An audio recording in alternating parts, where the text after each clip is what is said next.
7 signs revelation will happen sooner than you think. The end times have always been a source of fascination for human beings.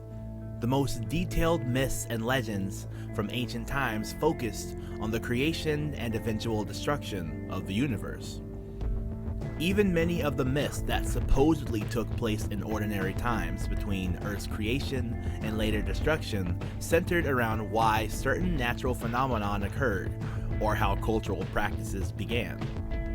For some reason, beginnings and endings, especially chaotic and violent endings, are of particular interest to humans. Christians are no exception to this rule. Since Revelation was written, Christians have loved debating the meaning of the various signs in the book. There have been thousands of sermons on the topic, and attempting to uncover the identity of the Antichrist is a popular pastime on many Christian blogs. Elderly ladies at Bible studies and pimple-faced teenagers on smartphones alike have argued over what the cryptic warning signs in Revelation really mean and how to recognize them when they appear. Those signs are the only warning people will get before the end of the world comes crashing down on their heads. So, it is particularly important to be able to interpret the signs and identify when the end is on its way. Those same signs are suggesting the end might be on its way.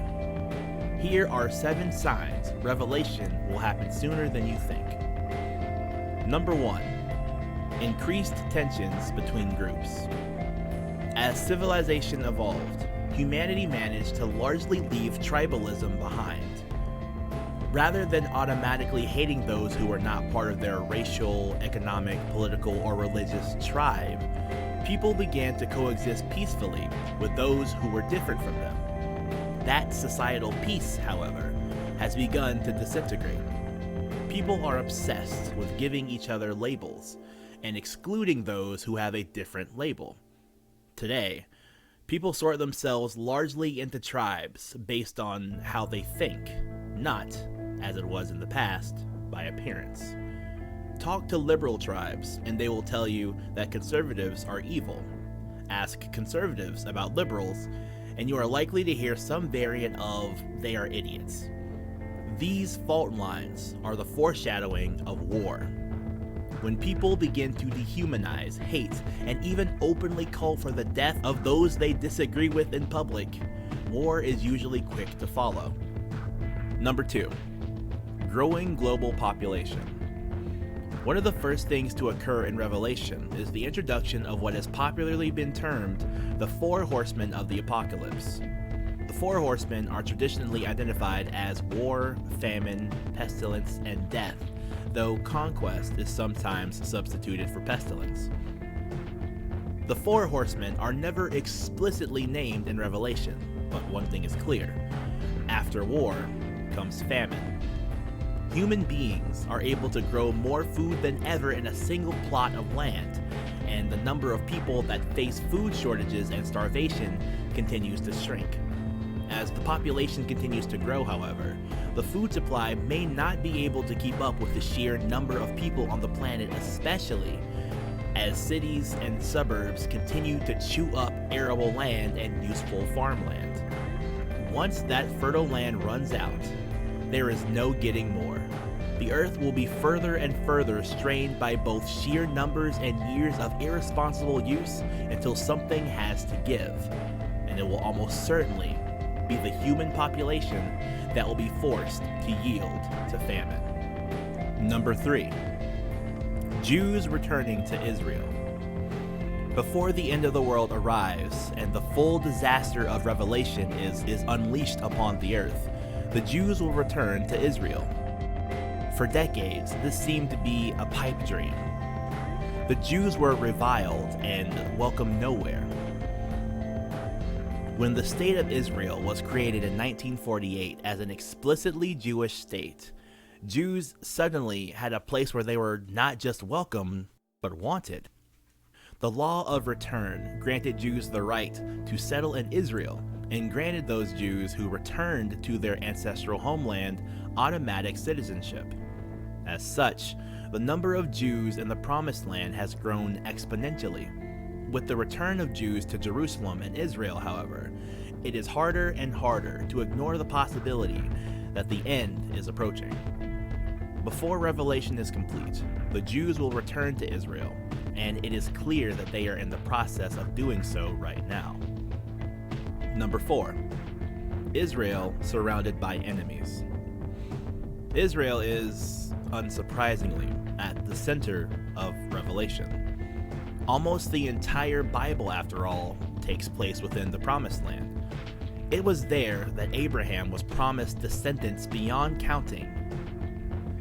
There that the Israelites returned from Egypt, and there that Jesus was born, crucified, and resurrected. It is no surprise that Israel would also have an essential role to play in the end times. Modern politics have begun to mirror this focus. In recent years, the state of Israel has been increasingly at the center of international attention. As is warned in Revelation, most of that attention has been openly hostile. Since its creation in 1948, the state of Israel has fought and won no less than 3 wars, 5 international conflicts, launched at least a dozen smaller operations, and dealt with near constant terrorist attacks. Most of the surrounding Arab states have openly called for Israel's annihilation, and attacks on Israeli civilians by terrorists are common. The international community also tends to deal more harshly with Israel than almost any other nation on earth. Revelation makes it clear that, in the end, Israel will stand alone. Sadly, that day is clearly almost here. Number 5. Proliferation of technology. One of the most famous events in Revelation is the warning, death, and resurrection of the final 2 witnesses. These 2 prophets will perform multiple miracles before they are murdered. After their deaths, their bodies will be seen by the entire world.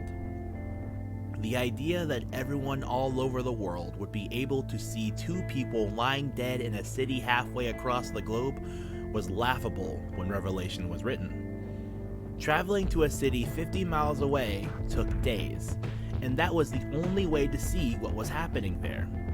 Modern mass media, however, means that people on the other side of the earth can watch events unfolding with less than a second's delay. Personal cell phones have also made it so that a massive percentage of the human population is able to tune in to any crisis more or less instantly. Add to that how quickly news spreads via social media, and the bodies of 2 witnesses would be seen by tens of millions within hours of their deaths. Number 6. Rise of the narrative.